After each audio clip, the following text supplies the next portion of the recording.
A long time ago, I used to be an email marketing copywriter. And one of my favorite things to do was to sit and think about email subject lines.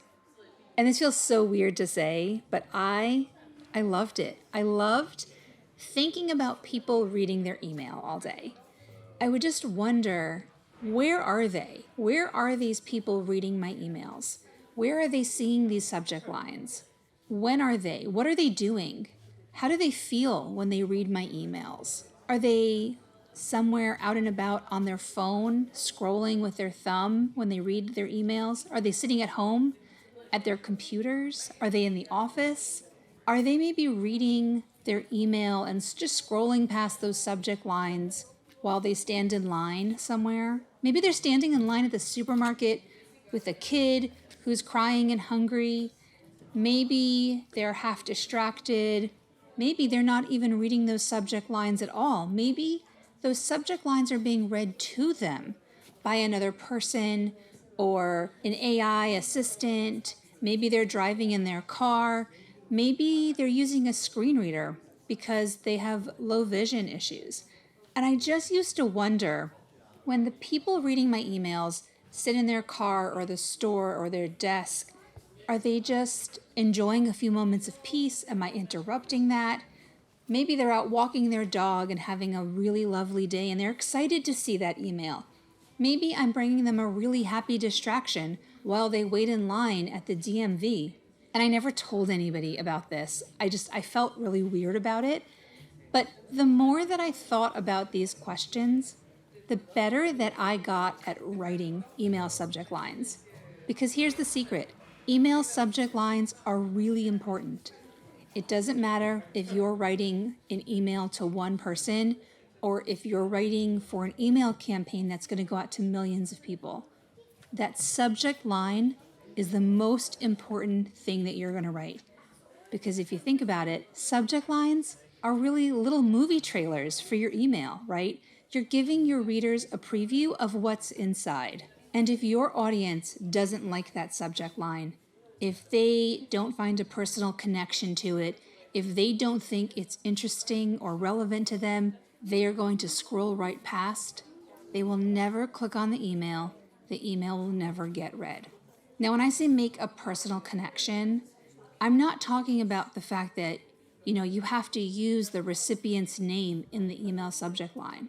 What I mean is making this email seem really relevant and important and connecting the message in that email to the reader's life or their work, or making it just sound interesting to them in some way, making it exciting, making it clear that this email message is something that you can't live without.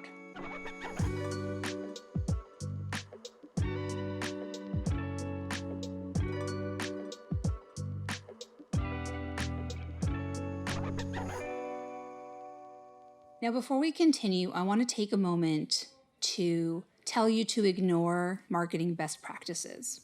In the world of marketing, you're going to develop personas that categorize your audience into large groups. Maybe it's by demographic, their gender, their age, where they live, how much money they make. But I believe that to write really great subject lines, you need to break down those groups, not think about demographics, and instead think about people. So here's how I do it. The way that I find is really the best way to connect with people is to ask questions. Ask as many questions as you can.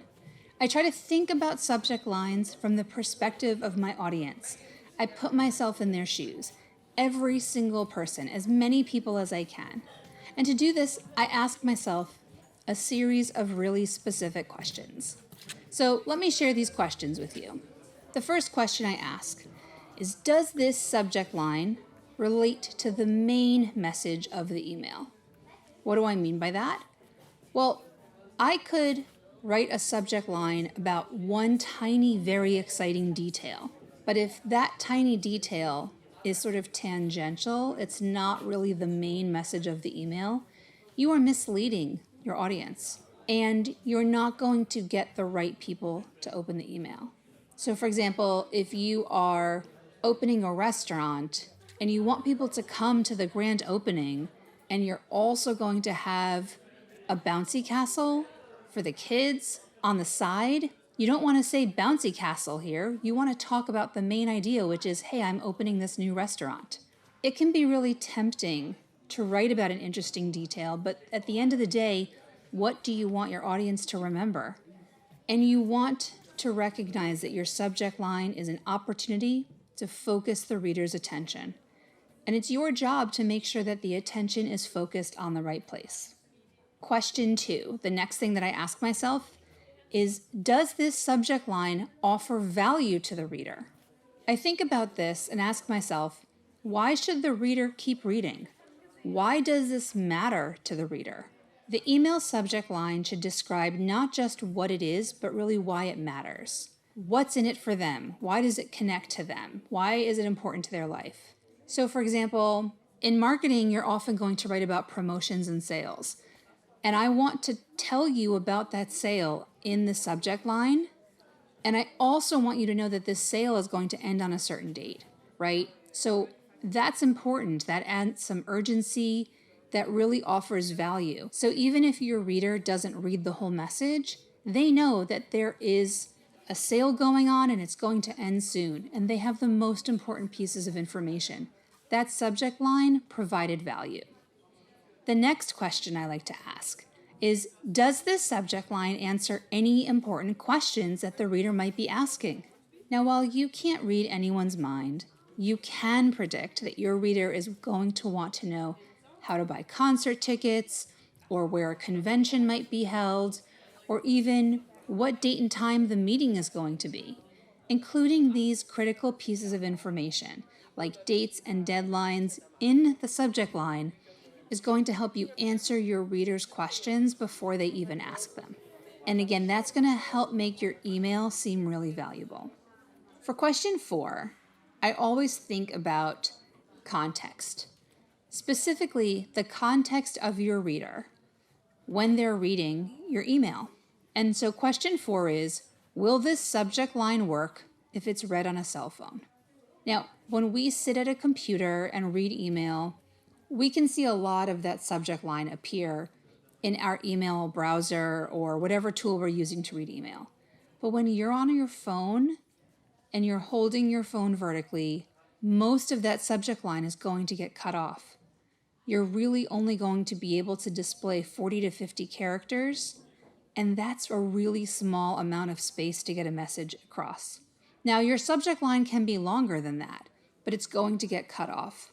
So when I write email subject lines, I try to think about, am I putting the most important words or pieces of information at the beginning of the message, or are those words at the end of the message? If they're at the beginning, then they're going to be visible even if my reader's using a phone.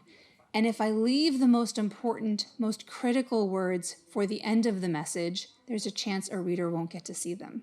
So thinking about how you phrase that message can also have a really big impact in terms of whether or not your reader ever gets to see it. Last but not least is question 5.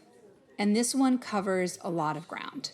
So my question 5 is this: is the subject line written to be understood by all of my readers? There are a lot of topics that fall into this category. To begin with, am I using really clear, simple language? Is it easy to understand the words in my subject line? Next, I want to think about writing for accessibility. So if anybody has any type of physical or cognitive needs, are they going to be able to understand my email message? I also want to think about writing with inclusive language. And that means being sensitive to how people might interpret or misinterpret my word choices.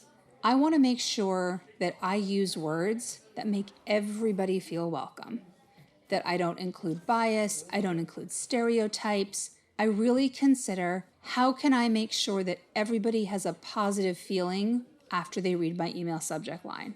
If you want to learn more about accessibility and inclusive language, there are a lot of things you can search on the internet, plenty of resources. I'm going to put a couple of those on my website as well. So I want to leave you with 2 final thoughts.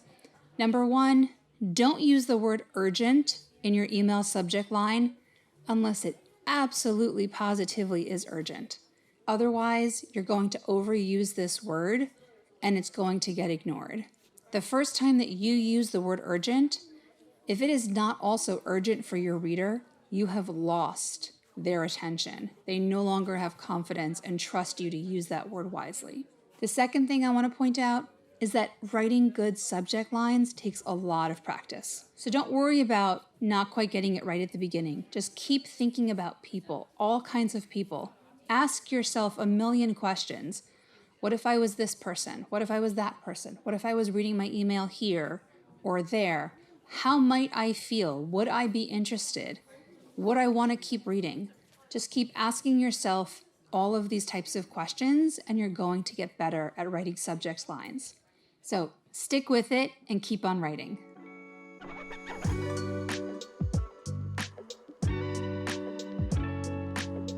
Thanks for listening to the Pro Writing Coach podcast. I hope today's episode helped you learn how to write and communicate better. To find more resources and writing tips about this topic, visit prowritingcoach.com and find us on Instagram @prowritingcoach. This episode was written by me and produced by Yair Berzofsky. I'm your host, Adina Rubin. Next up, we're doing a 2-part series discussing how to approach writing from a different perspective. Join us next week when we talk about how to better understand your audience.